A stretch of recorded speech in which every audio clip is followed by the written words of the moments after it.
नमस्कार. आपण पाहत आहात समय क्रांती यूट्यूब चॅनल माधव गायकवाड.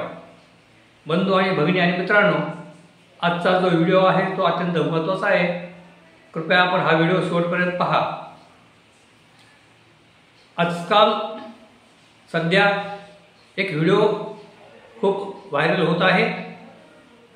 धनंजय मुंडे, माजी मंत्री धनंजय मुंडे यांचा व्हिडिओ आहे आणि त्या व्हिडिओमध्ये जाहीर सभेमध्ये छाती ठोकपणे धनंजय मुंडे सांगतात की माझ्या काकाने म्हणजे गोपीनाथ मुंडे साहेबांनी बोगस मतदान करण्याचा मला आदेश दिला होता आणि त्याप्रमाणे मी त्या काळामध्ये बोगस मतदान केलं.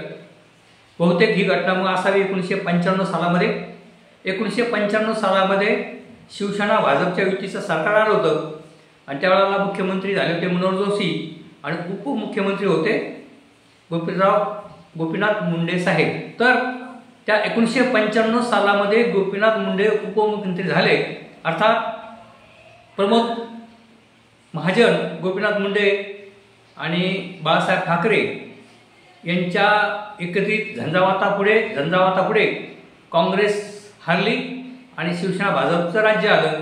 आणि त्यावेळेला उपमुख्यमंत्री गोपीनाथ मुंडे यांच्या संदर्भामध्ये अण्णा हजारे यांनी एक आंदोलन केलं आणि अण्णा हजारे यांनी त्यावेळेला गोपीनाथ मुंडेंवर आरोप केला की गोपीनाथ मुंडे व तमाशातील एक बाई श्री की जी चौफुला, म्हणजे पुण्याच्या आजूबाजूला जी असणारी 1-2 गावं आहेत त्याला चौफुला म्हणजे त्या ठिकाणी संगीत बाऱ्या होतात. म्हणजे तमाशामध्ये नाचगान करणाऱ्या स्त्रिया किंवा कलावंत किंवा त्या ठिकाणी संगीत बाऱ्यांचा कार्यक्रम होतो आणि या संगीत बाऱ्यांच्यामध्ये अत्यंत सुंदर असणारी आणि एक उत्कृष्ट कलावंत म्हणून त्या काळातली बरखा पाटील नावाची एक महिला कलाकार होती.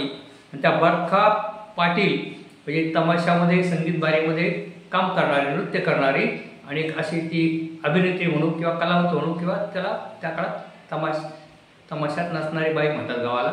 तर अशा बरखा पाटील यांच्याबरोबर गोपीनाथ मुंडे यांचे संबंध होते आणि गोपीनाथ मुंडे यांनी या बरखा पाटील यांना पुण्यामध्ये एक फ्लॅट घेऊन दिला होता आणि त्यांना एक मुलगा होता प्रतीक.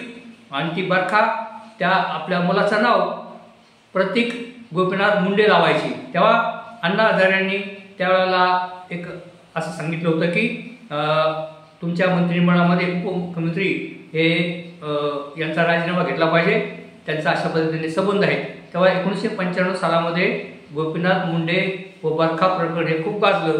त्यावेळेला अनेक वर्तमानपत्रामध्ये याचे उल्लेख आलेले आहेत. आणि त्याच दरम्यान ज्या वेळेला सरकार स्थापन झालं त्यावेळेला माननीय बाळासाहेब ठाकरे व गोपीनाथ मुंडे यांची एकत्रित पत्रकार परिषद झाली आणि त्यावेळेला बाळासाहेब ठाकरे गोपीनाथरावांकडे पाहून म्हणाले की बरखा आई बहार आई, प्यार किया तो डरना क्या. तेव्हा हा डायलॉग देखील त्या काळामध्ये खूप गाजला होता. सांगायचा मतलब असा की ही जुनी आज या ठिकाणी गोपीनाथ मुंडे आपल्यामध्ये नाहीत आणि त्यांच्याबद्दल असं बोलणं चुकीचं आहे हे जरी मान्य करून आणि मुंडे समर्थकांची माफी मागून मी या ठिकाणी सांगतो की या ठिकाणी आठवण यासाठी येते की त्यांचे जे पुतणे आहेत त्यांनी जो व्हिडिओमध्ये त्यांचा जो व्हिडिओ प्रसारित होत आहे त्याच्यामध्ये त्यांनी त्यांच्या काकाचं नाव घेतलं आहे आणि बोगस मतदान करण्यासाठी त्यांनी सांगितलं व त्याप्रमाणे बोगस मतदान केलं हे मी सांगतो. कारण की आता या ठिकाणी मतचोरी म्हणून जे राहुल गांधींनी अभियान छेडलं आहे आणि मग ह्या मतचोरीचा जो भाजपवर किंवा निवडणूक आयोगावर जो आरोप होतो आहे तो 1995 सालापासून चालू आहे की काय असं म्हणायला वाव आहे. म्हणून हा व्हिडिओच्या माध्यमातून मी आपल्याशी बोलत आहे. बंधू आणि भगिनी, आणखीन एक म्हणजे आणि कारण सांगायचं असं आहे की अण्णा हजारेचे पुण्यामध्ये आणि अनेक ठिकाणी बॅनर लागलेत किंवा सोशल मीडियावर त्यांचे झोपलेला फोटो म्हणजे दिल्लीमध्ये जे अण्णा हजारेंनी मोठं लोकपालाच्या बिलाच्या संदर्भामध्ये मोठं आंदोलन केलं होतं आणि त्यावेळेला ते जे स्टेज बिलेले आहेत त्या स्टेजवर झोपलेले आहेत. त्या झोपलेल्याचा फोटो टाकून लोक म्हणतात अण्णा जागे व्हा, अण्णा जागे व्हा.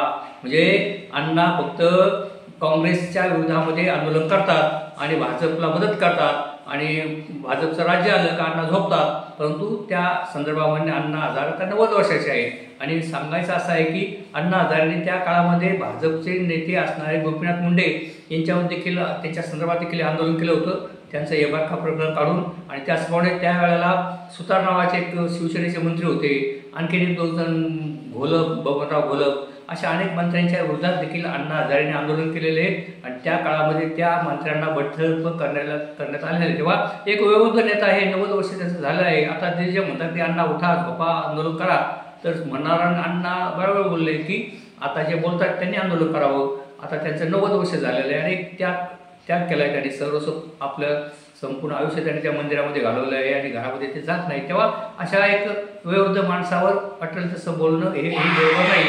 आणि म्हणून या व्हिडिओ त्यांची जी आठवण आहे गोपीनाथराव मुंडे यांच्या संदर्भामध्ये मी आपणास सांगत आहे. तेव्हा दुसरं एक प्रकरण विशेष म्हणजे अण्णा हजारेंचं ते बॅनर आणि मग ते बरखा प्रकरण ते झालंच.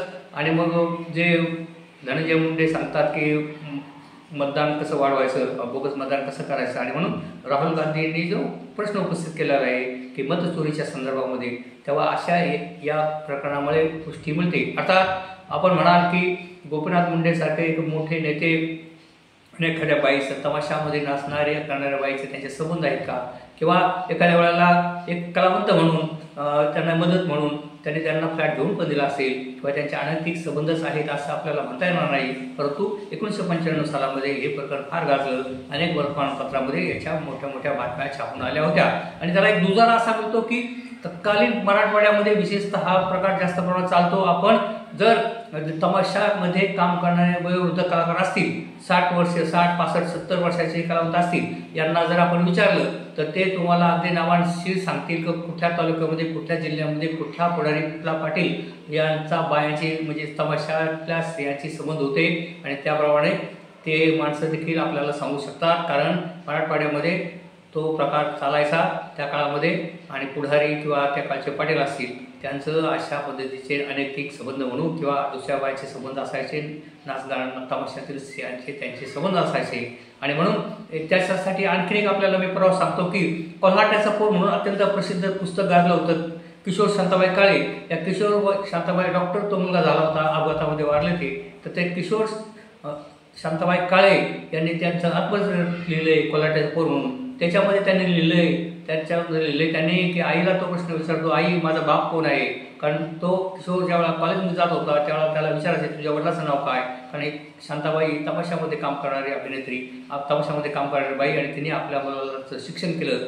आणि त्यावेळेला लोक त्याला विचारायचे तुझ्या बापाचं नाव.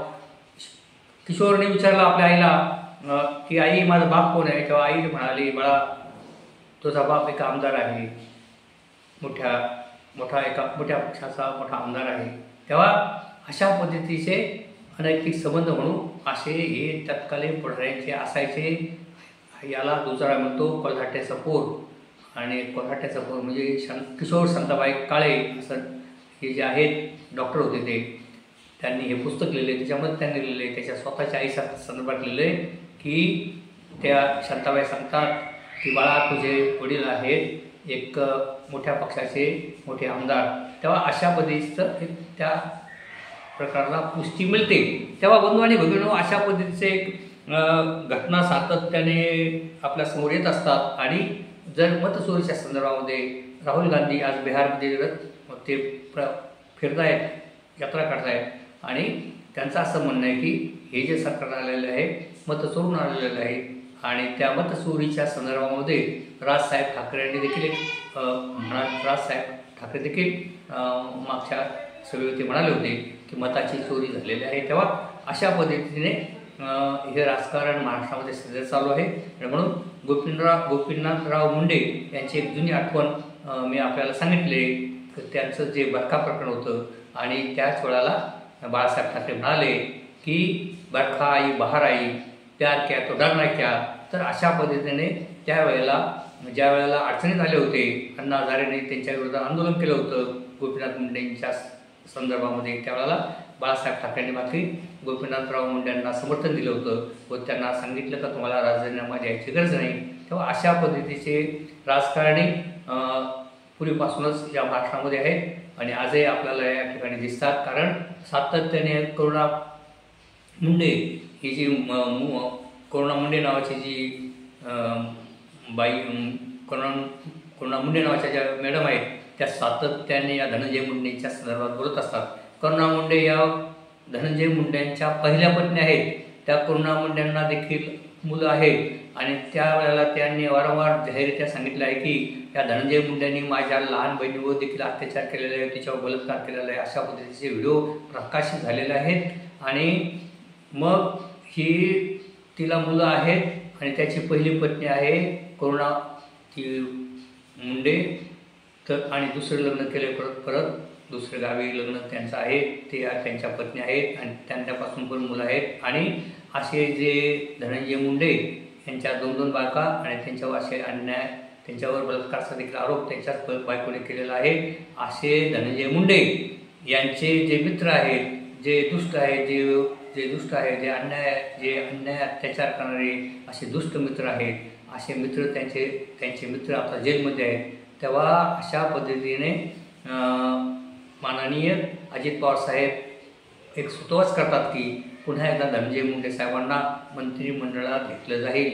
तेव्हा पाहूया असे महान मंत्री जर महाराष्ट्राच्या मंत्रिमंडळात आले तर महाराष्ट्राचं लवकरच कल्याण होईल असं का म्हणू नये. तेव्हा या ठिकाणी अशा पद्धतीचे व्हिडिओ घेऊन मी आपल्यासमोर वारंवार येत असतो. तरी कृपया या व्हिडिओला आपण लाईक करा आणि आपण जर नवीन असाल तर माझ्या सम्यक क्रांती यूट्यूब चॅनल माधव गायकवाड या चॅनलला आपण सबस्क्राईब करा. धन्यवाद.